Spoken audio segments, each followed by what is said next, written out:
penyakit stroke itu apa sih, Dok? Stroke nih suatu defisit neurologis yang akut, baik vokal maupun global, waktunya lebih dari 24 jam, dan penyebabnya itu penyebab daripada pembuluh darah otak selain trauma. Jadi kalau yang dimaksud defisit neurologisnya itu ya gangguan saraf gitu bahasanya. Gangguan saraf baik vokal sebelah ya ataupun menyeluruh. Contohnya yang vokal nih mungkin masyarakat tahu ya, lumpuh sebelah, lemah sebelah badan, ya kan. Terus mulut mencong. Terus bicara pilu, ya kan, atau buta sebelah. Kemudian gangguan keseimbangan, oyong-oyong goyang seperti di atas kapal atau pusing berputar, kesemutan sebelah badan, sakit kepala hebat mendadak dan dia baru pernah pertama kali mengalaminya, dan cirinya dia akut atau mendadak.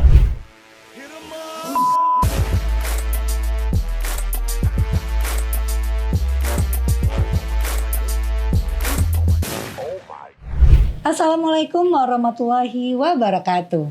Halo Sobat Diskominfotik Provinsi Riau sekalian, apa kabar? Semoga selalu sehat ya dimanapun Sobat berada. Nah, karena hari ini kita memperingati Hari Stroke Sedunia 2024, pastinya Yolan sudah kedatangan tamu spesial nih di samping Yolan, yaitu ada Dr. Daryl Al-Rashid, SPN Vina, subpembuluh darah otak dan pembuluh darah belakang. Nah, beliau betul ya, Dok ya? Yeah. Beliau bekerja di RSUD Arifin Ahmad. Nah, ini karena kita memperingati Hari Stroke Sedunia nih, Dok. Nah, sebelum kita membahas mengenai stroke sendiri ya, Dok ya, boleh nggak sih kita kenal lebih dekat lagi, Dok? Dokter, dulu pendidikannya di mana sih, Dok, kalau boleh tahu, Dok? Oh ya, baik. Saya saya lahir besar di Jakarta. Oh, di Jakarta. Jakarta. Kemudian saya melanjutkan sekolah kedokteran umum di Fakultas Kedokteran Universitas Pembangunan Nasional Veteran Jakarta. Kemudian saya melanjutkan ke program spesialis di Fakultas Kedokteran UNAN, mengambil prodi neurologi atau spesialis saraf ya. Kemudian saya melanjutkan lagi dengan fellowship neurointervensi untuk pembuluh darah otak dan pembuluh darah tulang belakangnya di Rumah Sakit Pelni Jakarta. Kenapa sih, Dok, memilih dari sebanyak itu spesialis ya? Kenapa memilih spesialis saraf sendiri, Dok? Ada nggak ceritanya kenapa milih itu, Dok? Ceritanya jadi kebetulan saya dulu ditugaskan sebagai dokter PTT dari Jakarta. Itu saya penempatan di Sumatera Barat di Kabupaten Pesisir Selatan. Di Sumbar ya? Iya, kemudian saya lihat juga banyak penyakit dari saraf ini yang saya dapatin gitu. Dan penyakitnya masih banyak yang misteri, belum diketahuin. Ya, karena penyakit-penyakit ini banyak idiopatik atau pengobatannya terbatas, tapi penyakit saraf ini pilihannya meninggal, cacat atau sembuh karena mengakibatkan sisa kan disabilitas. Kemudian juga saya lihat juga sewaktu saya di sana juga banyak yang terbanyak tuh pasien stroke. Paling banyak ya, Dok ya? Iya. Pasien-pasien dengan trauma kepala. Karena kebetulan saya tugasnya di dekat-dekat jalan lintas lah. Dulu saya ditempatkan di Kabupaten Pesisir Selatan. Nah, jadi dasar itu saya jadi tertarik, dan dokter neurologi dulu di Sumatera Barat itu masih jarang sekali di kabupaten. Masih sedikit ya, Dok ya? Ya. Di kabupaten saya itu waktu itu belum ada. Belum ada sama sekali? Iya, belum ada. Jadi saya luar biasa. Mencoba ya, dulu ada program beasiswa dari pemerintah untuk pemerataan dokter spesialis. Jadi dibuka beasiswa dari Departemen Kesehatan. Jadi saya merupakan salah satu program dari beasiswa dari Kementerian Kesehatan dari pemerintah Indonesia untuk penyebaran daripada dokter spesialis di daerah. Ya, kemudian setelah itu saya dari sana setelah selesai tugas di sana, saya pindah ke ke Provinsi Riau. Riau. Di sini di Rumah Ya. Sakit Arifin Ahmad untuk mengembangkan profesi saya. Memang saya berminat dari dulu dengan stroke. Oh, memang udah minat ke sana Udah ya, Dok minat ya? ke sana. Oke. Jadi karena di sana juga udah ada dokter pengganti, jadi saya mengajukan pindah ke Rumah Sakit Arifin Ahmad Oke. Pekanbaru. Nah, di Provinsi Riau sendiri banyak juga nggak sih, Dok, yang terkena penyakit stroke ini, Dok? Oh, stroke nih banyak, ada di Banyak ya, mana-mana. Orang mungkin nggak pernah orang ngelihat nggak stroke ya di jalan kita Iya, kan iya, iya, sering tuh ngelihat orang-orang jalanin nyeret apa kan. Iya. Karena menurut penelitian setiap 2 detik itu ada 1 orang yang Setiap 2 terkena detik ya, stroke. Dok ya? Iya. Oke. 1 dari 4 orang berisiko stroke. Ini kita udah ngomong berapa detik tuh, udah ada bermunculan. Berarti setiap kita ngomong nih udah ada yang kena stroke ya, Dok ya? Iya. Setiap 2 Begitulah ya, detik, saking ininya iya. ya. Saking banyaknya. Saking banyaknya, oke. Dan itu juga kan angka kematian dan angka kecacatan pertama di Indonesia. Oke. Tapi di dunia itu angka kematian nomor 2, angka kecacatan nomor 1. Nomor Jadi 1. di peringkat pertama.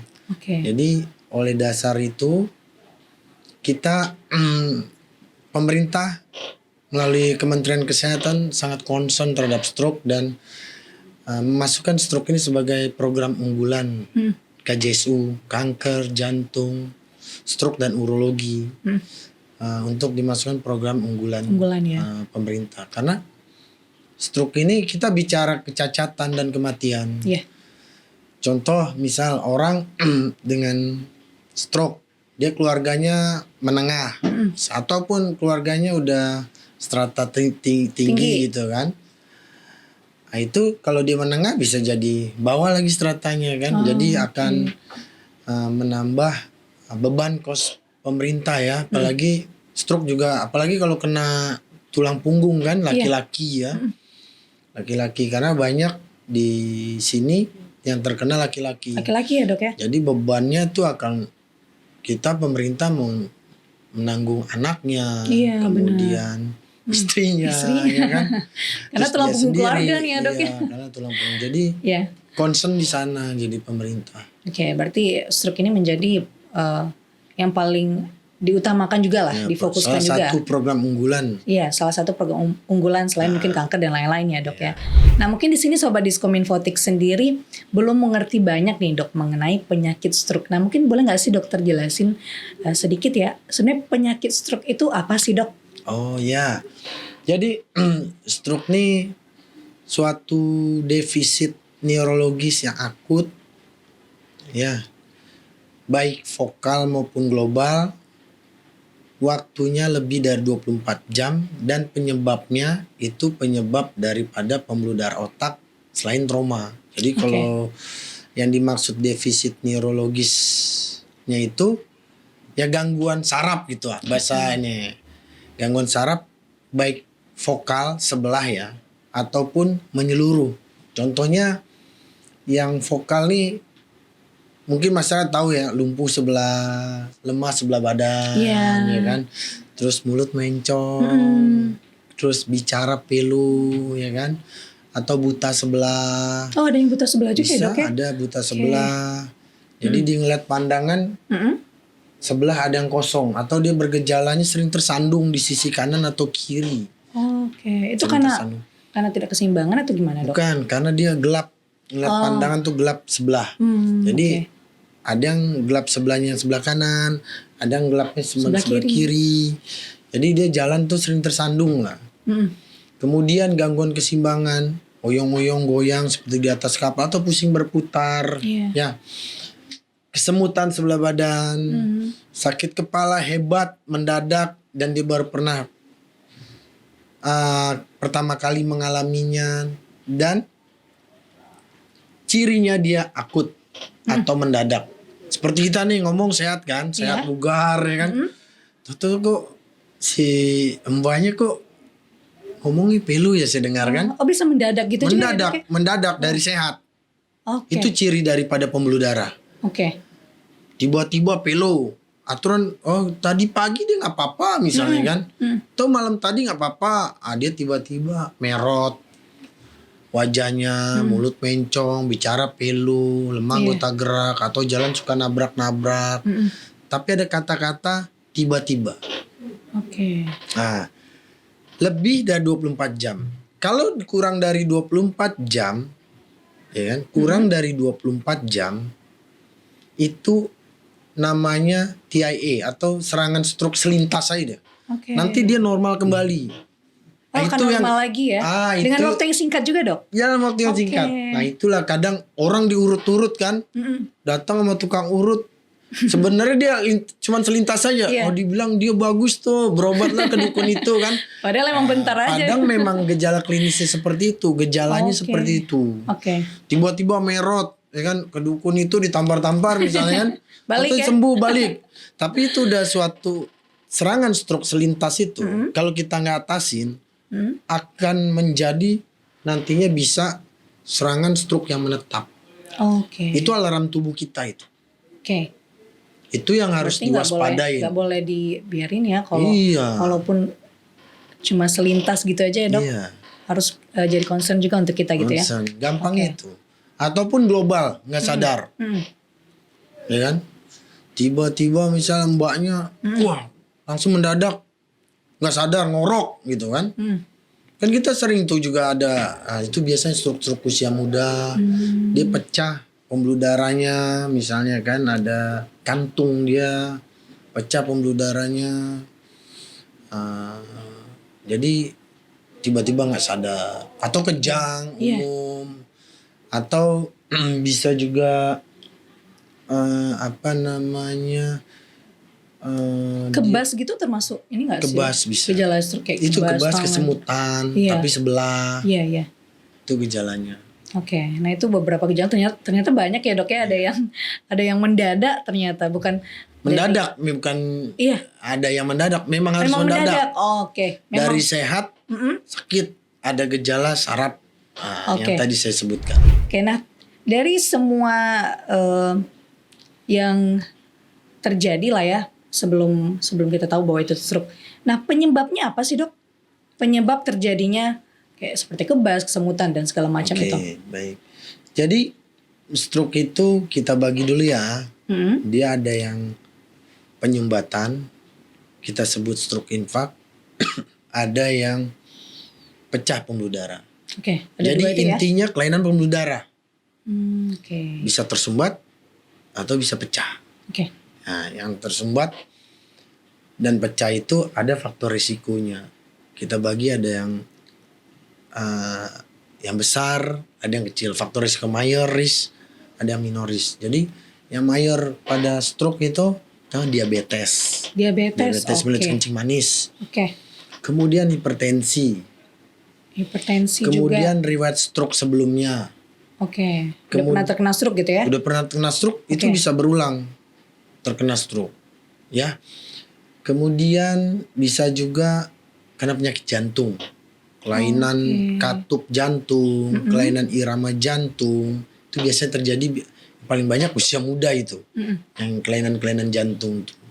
Jadi ada kelainan katup atau kelainan irama itu mengakibatkan terbentuknya bekuan darah di dalam jantung yang nantinya akan lepas nyangkut di pembuluh darah otak. Kemudian ada juga yang perdarahan. Perdarahannya bisa perdarahannya di dalam otak atau di cairan otak. Ya, di dalam otak itu kita sebut perdarahan intracerebral. Jadi perdarahan di dalam otak, intra dalam cerebral otak. Jenisnya. Yang kedua, perdarahan di cairan otak. Itu bisa perdarahan subarachnoid, ya, di cairan otak ataupun di dalam cairan yang di dalam intraventricle, salurannya, ya. Itu kita sebut perdarahan intraventricle. Gejalanya juga masing-masing nanti akan berbeda daripada stroke yang perdarahan maupun stroke yang penyumbatan. Sekitar 85% stroke itu terjadi karena stroke penyumbatan atau stroke infark. Sisanya tuh stroke perdarahan. Oke. Ya, kemudian faktor risiko yang lain. Selain itu ya, hipertensi. Jadi hipertensi ini mengakibatkan 2 cabang, dia bisa mengakibatkan baik perdarahan maupun pecah pembuluh darah. Karena tekanan darah tinggi itu mengakibatkan kerusakan dinding pembuluh darah. Akibatnya dientak dinding pembuluh darah, luka di sana. Luka, mulailah bekuan-bekuan darah tuh nempel. Kemudian disusul lagi lemak yang mengakibatkan terjadinya penyempitan dari pembuluh darah yang mengakibatkan aliran darah jadi berkurang. Di mana karena stroke ini berkaitan dari fungsi. Gejala tuh fungsi mana yang dia terjadi sumbatan. Ya. Kemudian bisa juga karena hentakan itu merusak dinding endotel, kita sebut dinding pembuluh darah, dia jadi kendur, nanti dia membentuk balon. Membentuk balon ya? Balon atau kita sebut aneurisma. Nah, kantung dia, itu yang bisa bikin pecah. Sobek kan. Diabetes gitu juga sama. Dengan kadar gula yang tinggi. Kadar gula yang tinggi itu mengakibatkan terjadi peradangan, tapi peradangan steril di dalam pembuluh darah yang mengakibatkan nempel lah bekuan-bekuan darah tuh berserta lemak di situ. Dan juga dia membuat juga kerusakan dari dinding pembuluh darah. Jadi intinya itu stroke tuh merusak dinding pembuluh darah. Ya. Kemudian tadi ya penyakit jantung, tadi saya udah sebutin ada bekuan darah yang sewaktu di aktivitas berat misalnya, bekuan darah tuh lepas dari jantung, dia menyumbat otak. Ataupun riwayat stroke sebelumnya. Berarti kalau riwayat stroke sebelumnya memang dia udah ada tempat-tempat yang akan terjadi penyempitannya lagi. Karena Tuhan menciptakan struktur otak ini sangat sempurna. Ya. Jadi dia ada jalan tikusnya. Kalau di sini tersumbat, ada jalan tikusnya di sini. Masih manusia tuh dikasih kesempatan, kadang menyiak-nyiakkan kesehatan yang kita udah dapat. Benar-benar. Dia mulai berasa kalau udah sakit baru timbul penyesalan. Ya. Sebelumnya nggak dijaga gitu ya dok ya. Nggak dijaga. Gitu. Jadi ada sistem yang kita sebut sistem jalan tikusnya kolateral. Nah, itu menandain dia udah ada sesuatu di sana.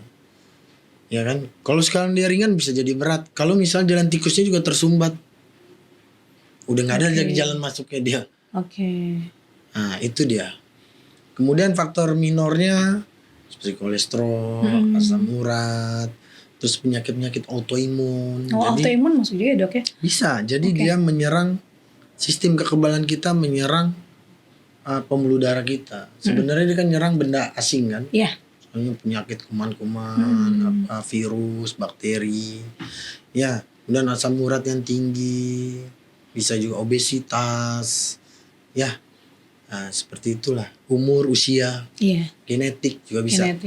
Nah, kalau untuk usia sendiri nih dok, dari usia berapa sih kita berpotensi mendapatkan penyakit stroke ini dok? Atau apakah cuma karena kan yang kita tahu sekarang nih banyak orang tua ya dok ya, orang tua kena stroke gitu ya. Apakah dari bayi bahkan bisa juga dok kena penyakit stroke ini dok? Bisa, itu dari usia 2 tahun sampai 65 tahun orang. Oh ya, dari kecil ya dok ya? Iya, stroke tuh gak kenal usia. Saya masih muda, saya gak bakal kena mungkin stroke. gitu ya? Bisa. Enggak ya dok ya? Ya, stroke usia muda biasanya dari penyakit jantung, penyakit autoimun, kelainan darah, bisa ya, anemia bulan sabit, itu bisa terjadi di sana. Dan kalau di sudut dari epidemiologi, di dunia tuh yang terbanyak perempuan stroke-nya. Perempuan ya dok ya? Tapi waktu dia menopause, karena menopause nih dia faktor Kenapa risiko tuh, dok? Terjadinya aterosklerosis karena perubahan dari hormonal. Hormon. Jadi dia risikonya lebih tinggi. Ya, tapi kalau di Indonesia nih ada juga yang saya baca laki-laki lebih tinggi daripada wanita. Itu dia saya bilang kita mesti waspada kan. Laki-laki tulang punggung daripada perempuan keluarga. Ya. Nah, kalau untuk penyakit stroke sendiri nih dok, cara pencegahan dan pencegahan mungkin tadi udah ini ya, maksudnya gejalanya sebegitu parah juga. Pencegahannya seperti apa sih dok, dan Pengobatannya juga seperti apa? Mungkin dari RSUD Arifin Ahmad sendiri pengobatannya seperti apa, Dok? Mungkin waktu saya sekolah dulu, ya waktu saya cerita sekolah, itu obatnya cuma kita kasih, memang udah ada obatnya peluru darah tuh, cuman belum masuk ke Indonesia kan. Oke. Waktu saya sekolah tuh tahun 2009, sekolah neurologi ya.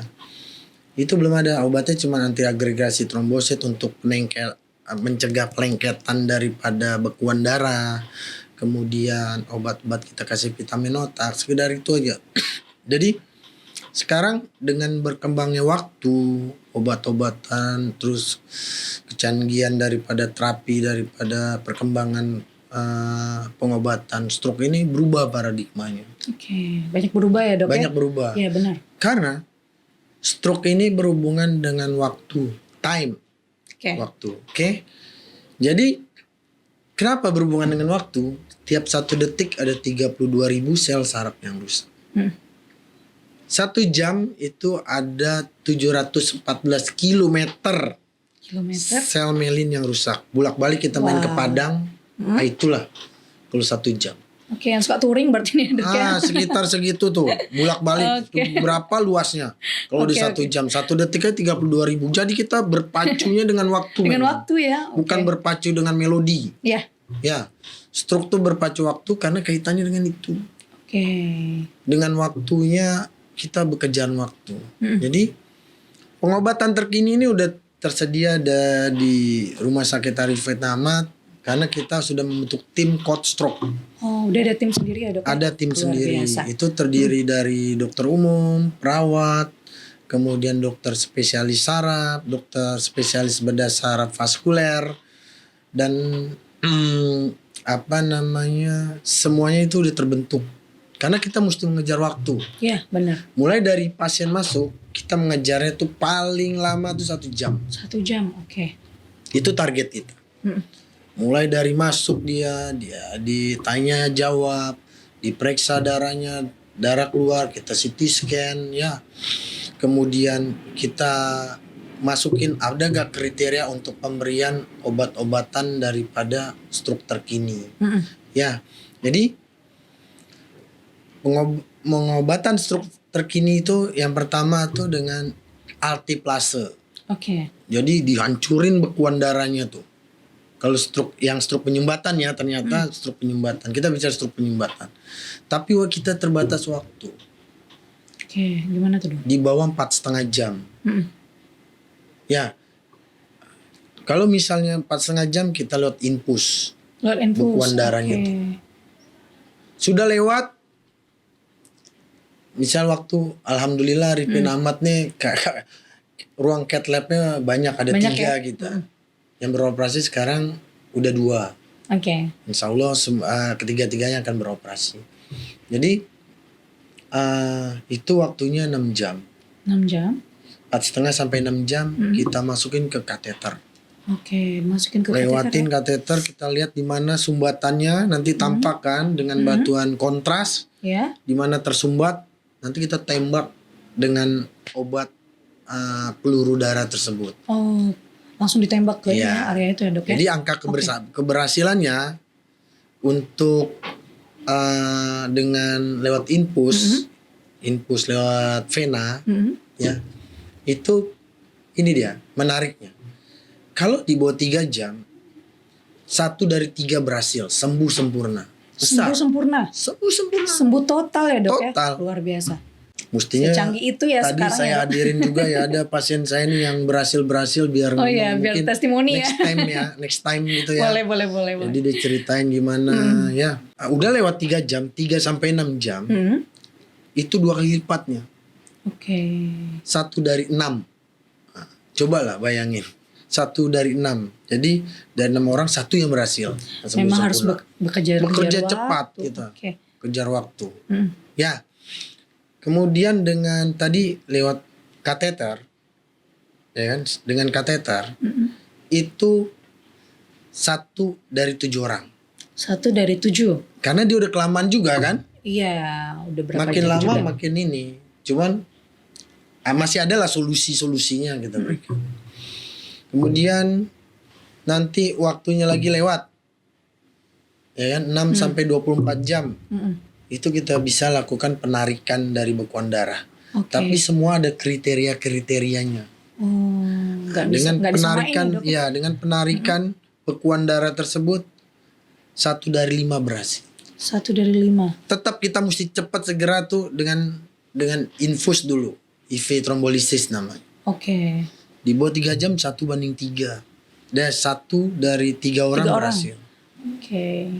Time, sekali lagi, waktu. Kita berpacu dengan waktu, bukan berpacu dengan melodi. Kita tunggu dulu, tanya mamanya, tanya itu, Gak bisa tanya ya, Dok, ini. ya? Stroke tuh udah digiling sama dia, udah lari dia. Iya, biasanya kan tanda tangan dulu gitu ya, atau apa, enggak ya, Dok, ya? Iya. Memang harus waktunya harus Iya, jadi dikejar makanya banget gitu. iya. Jadi juga obat-obatnya itu ditanggung juga sama BPJS. Jadi karena pemerintah concern, ya kan, dimasukkan program unggulan kan, obatnya ditanggung sama pemerintah. Dia berobat aman ya, Dok, ya? Iya, kalau Obatnya bayar aman juga? itu mahal itu Mahal ya, Dok, ya? obatnya. Tapi daripada pemerintah jadi beban kos, dia dengan menurunkan angka itu kan, angka stroke-nya kan, dibiayain ininya apa nama obat. Jadi ada slogannya untuk biar cepat ke rumah sakit kalau kena stroke, gejala segera ke RS.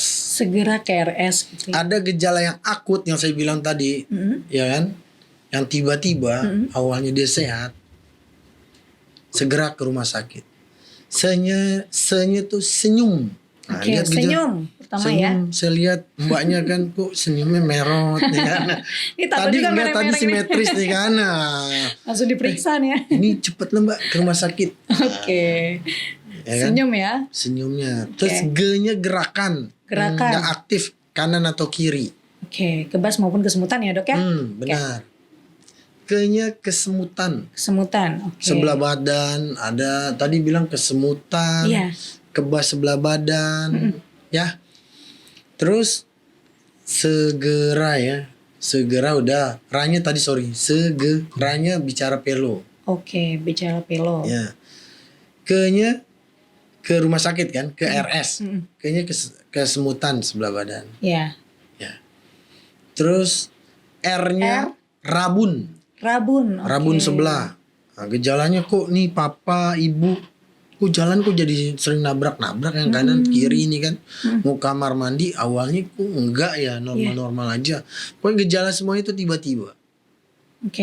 Ya. Rabun ya. Ya. S-nya, Dok? S-nya sakit kepala hebat. Sakit kepala hebat. Itu sakit kepala migrain atau belum pernah ngalamin sakit kepala. Mbaknya nggak pernah sakit kepala seperti ini dirasakan. Kalau bahasa kedokteran thunderclap headache. Berarti kayak kesambar petir. Orang kesambar petir kan nggak mau 2 kali. Iya. Pasti sekali aja udah kayak apa gitu. Dan tiba-tiba ya, Dok, ya. Iya. Atau bisa juga S-nya tuh dibilang sempoyongan. Goyang di atas kapal. Udah gak stabil lagi jalannya nih ya, Dok, ya. Pusing berputar. Ya. Tapi gejala-gejala semuanya tuh akut. Tiba-tiba orang dari sehat atau gejalanya dalam beberapa menit atau waktu berubah seketika ya, mendadak gitu ya. Mendadak. Itulah gejala pembuluh darah. Tapi bukan karena trauma ya, dia jatuh misalnya atau gimana ya. Seperti itu. Segera ke RS ya, Dok, ya. Ingatnya gampangnya gitu. Jangan ingat yang lain, segera ke rumah sakit. Obat ada, ditanggung pemerintah, ya kan? Iya. Tinggal datang doang susah ya, Dok, ya. Riau ini cuma ngasih KTP aja kan? Kota di kabupaten juga udah banyak. Iya, kadang mungkin masyarakat ini kurang aware sama diri sendiri ya, Dok, ya. Takut gitu ada apa-apa kalau ke rumah sakit gitu. Padahal semakin cepat semakin bagus ya, Dok, ya. Apalagi stroke ini berpacu sama waktu juga ya, Dok, ya. Dan kita juga lihat di mana rumah sakit yang menerapkan pemberian obat-obat terkini. Iya, benar. Di Riau, contohnya di RSUD Arifin Ahmad. Iya, benar. Timnya udah ada. Kalau pecah pembuluh darah ada bedah saraf. Vaskuler kita punya juga. Kan tadi saya bilang ada kantung, ya. Kantung ini bisa juga kita operasi atau minimal operasinya bisa juga. Ada bedah saraf vaskuler di Udah lengkap lah. Udah lengkap ya dok ya? Iya. Pokoknya datang aja ke RSUD Arifin Ahmad, udah aman lah itu ya, ya dok. Nah kalau untuk mitos, berbicara mengenai mitos dan fakta tentang stroke sendiri ada nggak sih dok? Mungkin kadang ada beberapa yang bilang itu karena kelamaan di AC jadi stroke. Ya nggak sih dok, itu mitos atau fakta dok? Atau ada mitos lainnya dok? Nggak ada. Gak ada ya dok ya? Karena Orang sering stroke, gitu dok. tusuk-tusuk pembuluh darah apa ini tusuk-tusuk berdarah infeksi nanti. Iya. Padahal itu waktu dia lewat udah 1 detik saya bilang 32.000 ditusuk-tusuk aja. Oh, enggak ya, Atau dok, ya? bisa aja dia kebetulan dia kena cuman selintas. Iya. Nah, dibilangnya dia sembuh kan? Iya. Serangan stroke selintas sebenarnya dia, tadi saya bilang TIA. Nah, seperti itu. Jadi nggak ada cerita lain. Gak ada ya dok? Stroke segera ke rumah sakit. Gejalanya tuh senyum mencong, gerakan yang tidak aktif, ranya bicara pelu, kesemutan sebelah badan, rabun sebelah yang sering dia kesandung ya kan. Terus sempoyongan atau sakit kepala hebat. Oke, sebenarnya udah sangat jelas ya dari segera ke RS aja udah. Teman-teman harus tahu nih gejala-gejala apa yang terjadi dan ya langsung aja lah konsultasi gitu ya. Jangan sampai menunda-nunda walaupun selintas ya dok ya. Nah dengan tagline tahun ini, tagline-nya ayo melangkah kalahkan stroke mulai dari diri sendiri ya dok ya. Nah apa sih harapan dokter nih dalam peringatan Hari Stroke Sedunia ini dok?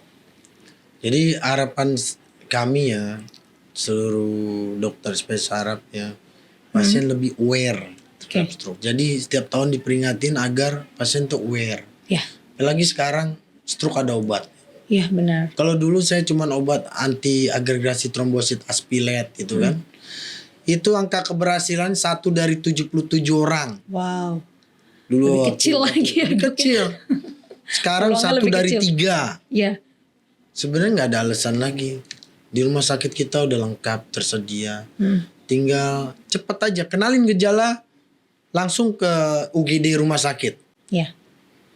Dia seperti di Arifin Ahmad, coach stroke juga udah jalan kan. Dan saya ini selesai sekolah di bulan Oktober. Kami menjalankan coach stroke Oktober 2023 saya selesai. Saya balik ke sini. Kemudian saya susun tim.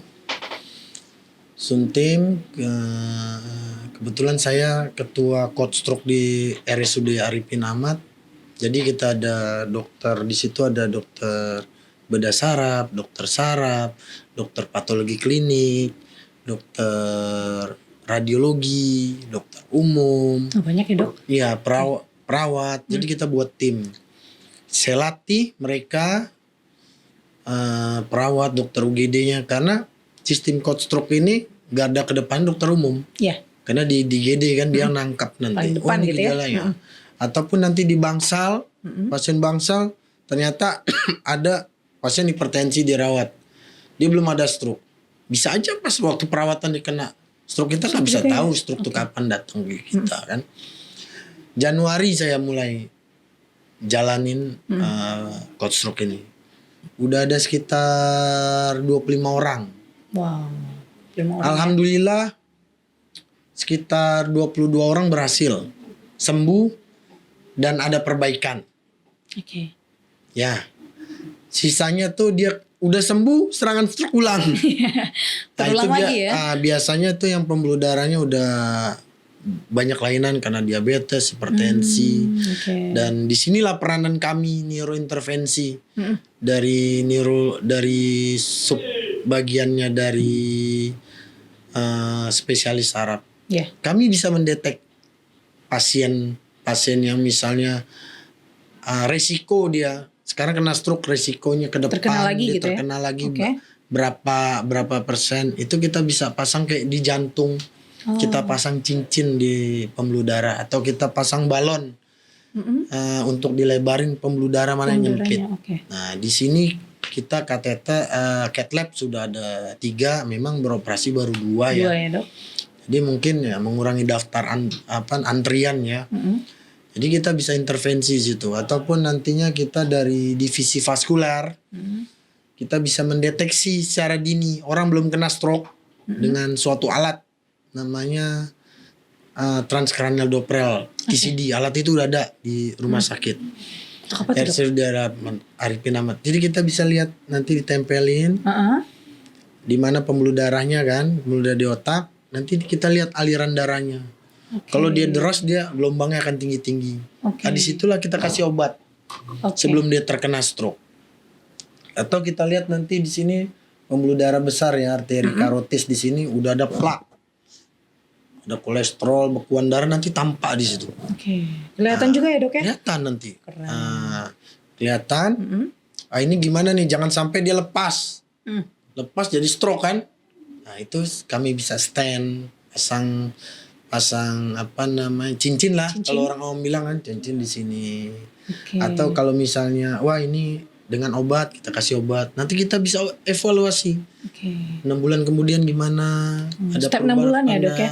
Oke. Gitu. Udah luar biasa ya dengan kecanggihan teknologi sekarang ya, Dok ya. Iya. Apapun bisa dijadikan inilah. Sudah lengkap alat-alat untuk mendeteksi di Rumah Sakit Arifin Ahmad. Oke, nah kita udah membahas banyak ya tadi, Dok, mengenai keluhan stroke seperti apa, gejalanya seperti apa, pengobatan seperti Tinggal apa. pencegahan belum ya? Pencegahan belum ya, Dok ya? Iya. Oke. Gampang, ada jembatan keledainya, Mbak. Oke, apa, Dok, pencegahannya, Dok? Cerdik. Cerdik. Oke. C-nya cek rutin. Oke, cek Kita rutin. misalnya udah tahu hipertensi kan. Kita cek pembuluh darah kita gimana. Karena ada target-targetnya. Misalnya kita udah kena stroke. Itu di bawah 140/90 kita jaga. Oke. Oh, dia ada hipertensi, dia ada diabetes misalnya kan. Itu di bawah 130/90. Oke. Atau dilihat dari neurointervensi kami, dilihat udah berat apa enggak nih penyumbatannya. Nanti kita lakukan cerebral angiografi misalnya. Cerebral otak, angio tuh pembuluh darah, graf tuh gambaran. Kita lihat gambaran real time-nya tuh, kita bisa lihat aliran darah di sana. Apakah ada aliran darah yang melambat? Kita bisa lihat di situ. Nah, dia udah berapa persen dia penyumbatannya. Itu buat mencocok-cocokkan obat. Apa kita perlu obat pelancar darah atau enggak? Pelancar darahnya double atau single, dari sana bisa kita tahu. Ya. Kemudian kalau kita diabetes mesti terkontrol. Ya, diperiksa nanti gula darahnya secara teratur, kolesterolnya kita periksa. Iya. Kalau kita ini ada memang kolesterol kita tinggi, ya. Cerdik. E-nya enyahkan asap rokok. Oke. Oh, asap rokok juga ini ya, Dok ya? Iya. Penting Enyahkan asap ternyata. rokok. Oke. Enyahkan asap rokok karena asap rokok ini membuat pembuluh darah kita jadi kental. Oke, menjadi kental ya. Jadi lambat alirannya. Oke. Aliran darahnya lambat. Kemudian dia juga merusak dinding pembuluh darah yang pada akhirnya akan terjadi penempelan bekuan darah. Karena pasien yang merokok dengan tidak merokok berisiko lebih besar yang merokok daripada ya, Dok, tidak ya? merokok. Oke. Terus R-nya cerdik ya. R-nya rajin berolahraga atau rajin beraktivitas. Boleh sepeda, sehat ya sepeda, kemudian jogging, berlari. Seminggu 3 kali selama 30 menit ya. Terus D-nya ya kan. D-nya cerdik ya. D-nya tuh diet seimbang. Diet. Oke. Makanan kolesterol yang tinggi kan, santan-santan kita udah tahu kita ada risiko stroke, jangan nambah-nambah risiko lagi. Iya, kurangi gitu ya. Daging nggak boleh diganti lah daging dengan ikan misalnya kan. Tapi kalau sewaktu-waktu memang ya buat lepas-lepas pengen selera banget kita kan, gitu ya. boleh lah. Sesekali ya, tapi Dok jangan sehari-hari gitu, Mbak. Sesekali gitu ya. Oke. Kemudian I-nya istirahat yang cukup. Oke. Karena kurangnya istirahat juga mengakibatkan kan terjadi perubahan dari sistem pembuluh darah. Tensi jadi tinggi karena kurang istirahat kan, capek. Itu kita tidur normalnya 6-8 jam dalam sehari. Apalagi anak-anak milenial sekarang sering begadang nih, Dok. Overthinking, ngopi. Ngopi kan. Ternyata akan meningkatkan penyakit stroke juga nanti ya, Dok ya. Oke, berarti kurang-kurangi ngopi, kurang-kurangi begadang ya, Dok ya. Oke, apalagi tuh, Dok? Kayaknya kelola stres. Oke, aduh, ini agak susah kayaknya nih ya. Ya kan, apa namanya? Karena stres itu mengakibatkan nantinya tekanan darah jadi tinggi. Oke. Kerja jantung jadi meningkat, jantung jadi besar, ya kan. tensi jadi tinggi yang mengakibatkan kerusakan daripada dinding pembuluh darah yang tadi saya Benar. jelaskan. Jadi seperti itu. Ya. Mungkin Oke, itu. berarti itu beberapa pencegahannya ya dok ya. Ternyata di akhir tadi ada stres ya dok ya. Apakah iya dok? Banyak yang bilang kan bahwa stres itu awal utama terjadinya penyakit yang ada di tubuh kita dok. Bisa. Jadi karena gangguan-gangguan itulah. Hmm, Jadi karena stres, tidak kestabilan hormon, iya benar. ya kan? Yang perempuan suka jerawatan, ya kan? Breakout gitu. Terus apa namanya? Iya, bener sih. Tensi tinggi, tensi Suka marah-marah ya. Ya, tensi itu mengakibatkan di pembuluh darah, otak, jadi penyakit stroke, jantung, penyakit jantung koroner, Iya. di ginjal penyakit gagal ginjal. Gagal ginjal. Seperti itu. Jadi kita jalanin aja hidup. Santuy aja ya dok ya. Iya. Oke. Nah yang terakhir nih dok, mungkin tadi udah harapan ya untuk masyarakat dan juga teman-teman penderita penyakit stroke. Nah harapan untuk RSUD Arifin Ahmad sendiri nih dok, ada nggak sih dok dari dokter sendiri, mungkin mewakili dokter-dokter yang ada juga. Oke. Kita tahu bahwa udah baik juga sebenarnya ya dok ya. Iya. Kalau saya dalam peringatan Hari Stroke ini mengingatkan pada masyarakat kita peduli mengenali penyakit stroke. Oke. Karena stroke tuh ada di mana-mana. Kita nggak tahu siapa yang akan terkena stroke. Entah Benar. diri kita sendiri yang kena stroke. Kita nggak tahu gejala stroke, sempoyongan-sempoyongan. Atau ada juga stroke nih pendengaran hilang sebelah. Oke. Ya kan, jalan sempoyongan, sangka ke THT nanti dia THT, dan sering terjadi kan stroke nih pada malam hari, bangun tidur. Jadi kita kenalin dengan yang gampang tuh segera ke rumah sakit. Ya. Senyuman tadi saya bilang, gerakan, bicara peluk, kebas sebelah badan, rabun ya. Jadi kita kenalin dan langsung ke rumah sakit yang ada fasilitas stroke-nya, code stroke-nya seperti di Arifin Ahmad. Nggak usah mikir-mikir yang lain lagi. Dan obatnya ditanggung oleh BPJS sama pemerintah kita. Apalagi nggak ada alasan lagi. Kalau di sini cuma butuh KTP ya. Iya. Di Riau pun banyak udah kabupaten-kabupaten yang cuman butuh KTP aja untuk berobat. Jadi kemudian juga stroke ini berpacu dengan waktu. Makanya slogan segera ke rumah sakit. Pas ya dok Nggak ya. ada berpacu dalam melodi. Tanya sana, tanya sini. Kelamaan ya dok. Yang mutusin nanti dokter di sana. Iya benar. Ya. Mengetahui masyarakat udah banyak pengetahuan tentang stroke, kita bisa juga dapat mengobati pasien stroke secara maksimal. Ya, karena senang itu melihat pasien, karena beda dulu saya ngobatin pasien ya orang stroke paling itu tadi kan. Iya. Obatnya Aspilet agregasi trombos 1 dari 77 orang. Ya begitu aja selesai. Tapi sekarang udah ada obatnya. Sekarang ada lagi generasi terbaru Tenectase. Oke. Yang angka outcome-nya lebih tinggi lagi dari yang sekarang. Ada yang lebih canggih lagi ya dok Ada ya? lagi obatnya tuh yang lebih bagus. Oke. Jadi mungkin nanti masuk lagi ke Indonesia. Amin amin. Semoga Jadi segera ya dok. segera dapat, nggak ada kata lain lah. Karena bayangin cacat Iya. kita. Benar. Bayangin kita sebagai kepala keluarga, ya kan. Nah, kalau kita cacat gimana? Iya. Nggak usah diurut-urut lagi. Langsung aja Langsung ya dok ya. aja segera ke rumah sakit, kita timnya udah lengkap. Iya, apalagi dengan kecanggihan teknologi sekarang ya dok Iya, ya. alat-alat Pokoknya ini. segera ke RS ya dok ya. Iya. Oke, ada lagi dok? Nggak ada, cukup Nggak ada, itu. cukup Mungkin ya, Dok. dari mbaknya apa? Nggak ada. Kalau dari Ilham mendengarkan dokter aja gitu ya. Nah terima kasih banyak dokter Daril Al Rashid SPN Vina, pembuluh darah otak dan pembuluh darah belakang RSUD Arifin Ahmad. Nah semoga apa yang beliau sampaikan, apa yang dokter sampaikan bisa menjadi ilmu nih dok. Maupun Amin. wawasan baru juga ya untuk Sobat Diskominfotik Provinsi Riau sekalian. Semoga juga diterapkan dan ini ya diingat ya yang tadi ya dok ya, segera ke RS. Jadi kalau kamu punya kendala gejala-gejala yang dokter sebutkan, langsung aja ke RS gitu ya, jangan ke tempat yang lain-lain. Nah sekali lagi kita ucapkan selamat Hari Stroke Sedunia 2024. Ayo melangkah kalahkan stroke mulai dari diri sendiri. Benar ya dok? Benar. Baik. Terima kasih banyak ya dokter Daril ya. Mbak Bulan. Makasih banyak waktunya. Baik teman-teman, jangan lupa terus saksikan Podcast Diskominfotik Provinsi Riau hanya di YouTube channel Diskominfotik Provinsi Riau. Baik, saya Yolanda Mardayahya, pamit undur diri. Sampai jumpa. Wassalamualaikum warahmatullahi wabarakatuh. Waalaikumsalam warahmatullahi Makasih banyak ya, Dok ya. Sama Mbak Wulan.